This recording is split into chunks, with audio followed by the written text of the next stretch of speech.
Príncipes e princesas de toda a Pérsia, como é que vocês estão? Tudo tranquilo?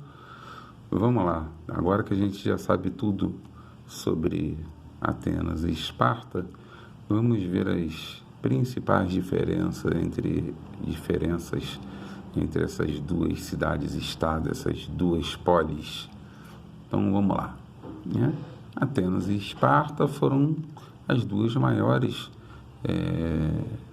mais importantes cidades-estado, né, da Grécia Antiga, como a gente já viu anteriormente, né?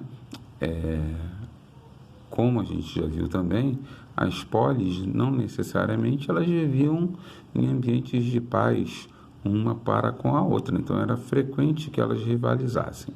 No caso de Atenas e Esparta, essa rivalidade ela chegou ao ponto de haver uma guerra entre essas duas cidades-estado, né? Cada uma contando com a ajuda de alguns aliados. Mas vamos ver as principais diferenças entre essas duas polis. Vamos lá. Com relação à sociedade. A sociedade espartana ela era dividida entre os esparciatas, os cidadãos espartanos, né? Homens nascidos em Esparta, descendentes dos descendentes dórios com mais de 30 anos. A partir do momento que ele se tornava um soldado hoplita, ele era considerado cidadão e podia participar de todas as assembleias, né? Os periecos e os ilotas ajudavam a compor essa sociedade espartana. Já a sociedade ateniense, ela era dividida entre os eupátridas ou cidadãos, os georgóis, que eram os pequenos proprietários de terra, e os demiurgos, artesãos especializados.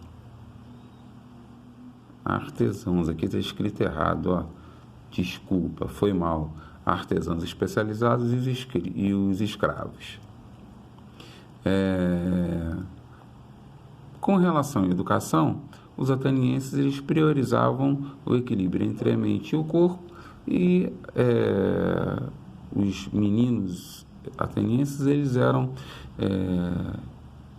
educados por geralmente um escravo chamado pedagogo, e esse pedagogo ele tinha a missão de instruir o menino na arte da retórica, ou seja, o falar em público, né, na filosofia, na música, e havia também um estímulo a exercícios físicos. Já os espartanos tinham uma educação voltada quase que exclusivamente para a guerra. Os meninos aprendiam só a ler e escrever o rudimentar, o básico, mas eles eram educados para serem guerreiros, né?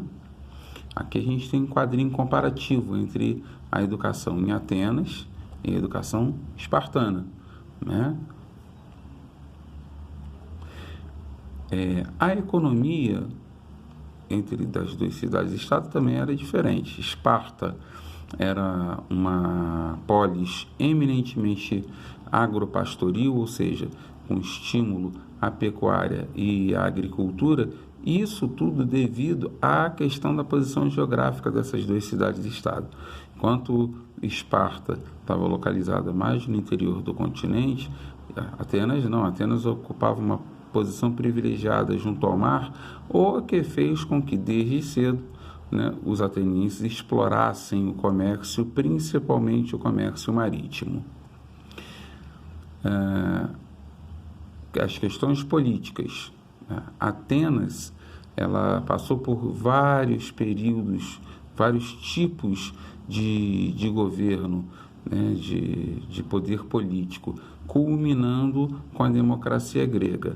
Os espartanos não. A gente estudou na aula anterior que eles eram governados por uma diarquia, ou seja, dois reis que eram fortemente fiscalizados pelo eforato, né? Então havia uma grande diferença no modo. Inclusive essa diferença política foi um dos motivos pelos quais a gente vai ter a Guerra do Peloponeso, que a gente vai falar dela daqui a pouquinho, né? Porque o crescimento de cidades que copiavam a democracia ateniense fez com que os espartanos vissem nisso uma ameaça ao poder que eles exerciam na região da Lacônia. A diferença entre no tratamento das mulheres também era bastante grande. As mulheres atenienses, elas eram criadas para o afazer doméstico, né? Elas eram criadas para cuidar da casa, do oikos e do marido. A mulher ateniense, quando ela vivia sob a tutela do seu pai, quando casava, passava para a tutela do marido, e se ficasse viúva, ela passava a ser tutelada pelo seu filho mais velho. Elas eram criadas quase que exclusivamente dentro de um quarto chamado gineceu, e elas saíam muito pouco à rua, iam pouco ao mercado.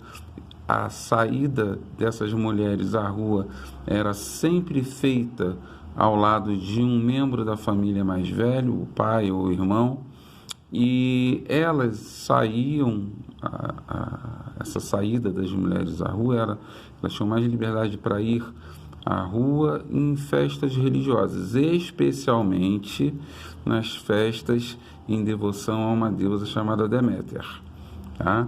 E já as mulheres espartanas, elas gozavam de uma certa liberdade. Elas eram estimuladas a uma vida ao ar livre por uma questão de saúde, para que elas estivessem aptas a dar à luz a meninos saudáveis, né, futuros guerreiros de Esparta. Elas tinham direito, por vezes, de participar das assembleias, né? A gente vê aqui um esqueminha do que seria o gineceu, o quarto onde as mulheres da casa, elas ficavam restritas, né? Ela era uma vida muito mais restrita do que a vida da mulher espartana, né? Que ela tinha que ser, ela era incentivada a ter um bom estar físico, né? Como os soldados estavam sempre em batalha, elas tinham a responsabilidade de administrar o lar, né? E até por conta, e participar das assembleias também, até por conta da ausência dos esposos, né? Bom, a rivalidade entre Atenas e Esparta, ela desemboca numa guerra chamada Guerra do Peloponeso. Peloponeso por causa da região da península do Peloponeso. Então a gente vai ver aqui Atenas e seus aliados, a chamada Liga de Delos. E aqui a Esparta e seus aliados, e alguns territórios neutros, tá? Essas diferenças culturais foram a base do início do conflito, né?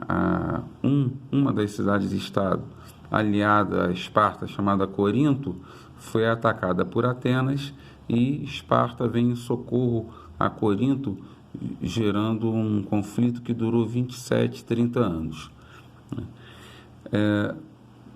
Houve uma guerra anterior a essa, chamadas Guerras Médicas.